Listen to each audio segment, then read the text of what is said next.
ሰጥ የነበረውን የቅዱስ ሉቃስም ሐኪም ስለነበረ በተለይ በዘመኑ በዚያ ዘመን ይሰጥ የነበረውን የግሪክ የሕክምና ትምህርት ያጠና ሰው ስለነበር ግሪካዊ የአንጾኪያ ተወላጅ ነው።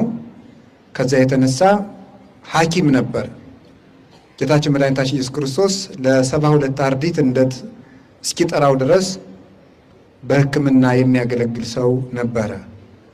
በኋላ ደግሞ አምኖ ጌታችንን ተከትሎ ከቅዱሳን ሐዋርያት ጋር አንድ ሆኖ በተለይም ከቅዱስ ጳውሎስ ጋር በመፋጠን የነፍስ ፈውስ የነፍስ ድህነት የሚሰጥ መድኃኒት አዋቂ ሆኗል እና ከዚያ በኋላ ግን በዚያ በሕክምናው አልቀጠለበትም።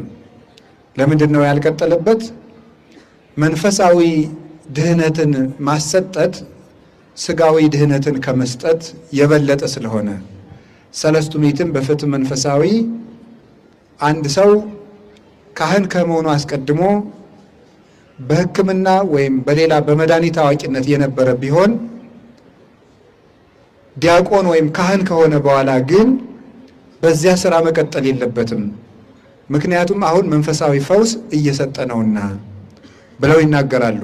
ቅዱስ ሉቃስም ምክንያቱም አንድ ካህን እንደምታውቁት ቅስና በሚቀበልበት ጊዜ ሊቀ ጳጳሱ እፍ ብሎ ንሳ መንፈሰ ቅዱስ ብሎ የቅስና ማዕረግ ሲሰጠው ጌታችን መድኃኒታችን ኢየሱስ ክርስቶስ በዕለተ ትንሣኤ ለቅዱሳን ሐዋርያት የሰጣቸውን 4 ጸጋዎች ይቀበላል።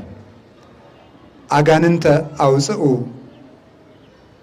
ዱያነ ፈውሱ፣ እለ ለምጽ አንጽሑ፣ ሙታነ አንጽኡ ብሎ 4 ሀብታትን ለአንድ ካህን ክርስቶስ ሰጥቷል። ብዙ ሀብት የማይቆጠር 7 ሀብት እንደ ኢሳይያስ አቆጣጠር ሲጠቀለሉ ግን መገለጫ ሆነው የሀብታቱ መገለጫ የሆኑ 4 ግብራት እናያለን። እነዚህ አጋንንትን ማውጣት፣ ድዊ መፈወስ፣ ለምጽ ማንጻት ማለት በሐዲስ ኪዳን ሲተረጎም ኃጢአት ማስተስረይ በጌታችን በመድኃኒታችን በኢየሱስ ክርስቶስ ስም አጥምቆ አቁርቦ ንስሐ ቀኖና ሰጥቶ ኃጢአት ማስተስረይ፣ ጋኔን ማውጣት፣ ድዊ መፈወስ የሥጋ ደዌውን በመስቀል በጸበል በጸሎት በቅዳሴ በቤተ ክርስቲያን ሱታፌ ሁሉ የአይምሮ ደዌውን በቃለ እግዚአብሔር መድኃኒትነት ይፈውሳሉ። የነፍስ ደዌ የሆነውን ኃጢአትን እንዲሁ በጌታችን በመድኃኒታችን በኢየሱስ ክርስቶስ ቅዱስ ሥጋና በክቡር ደሙ ይፈውሳሉ። ሙታንን አንሱ ብሏቸዋል። ሲያስፈልግ ሃይማኖትን ለማጽናት እግዚአብሔር ፈቃዱን ሲገልጥ ሙታንን በተአምራት ሊያስነሱ ይችላሉ። ሙት ማንሳት ግን ሁልጊዜ የሚደረግ አይደለም፣ ሲያስፈልግ የሚደረግ ነው። ተአምር ስለሆነ እንግዲህ ተአምር አይደለ? ተአምር ማለት ምንድን ነው? ምልክት ነው። ተአምር ምልክት ነው። በእናንተ ሀገር ቋንቋም ምልክት ነው መሰለኝ። በእንግልጣሩ ሳይን ነው የሚለው ምልክት ነው። ሚራክል ሲሆን ደግሞ ድንቅ ይሆናል። ታምራት መንክራት የሚባለው ለዚህ ነው። ድንቅ ታምር አንድ ምልክት ማለት ነው። 2 ድንቅ ማለት ነው።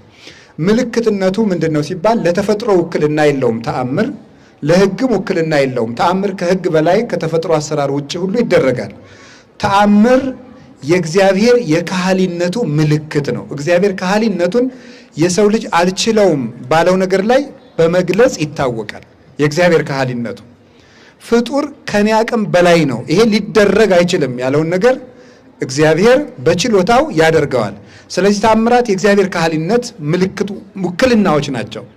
ሲያስፈልግ ሃይማኖትን ለመጠበቅ እግዚአብሔር ጌትነቱን ለመግለጥ ተአምራቱን በዚያ ካህል ሊገልጽ ይችላል።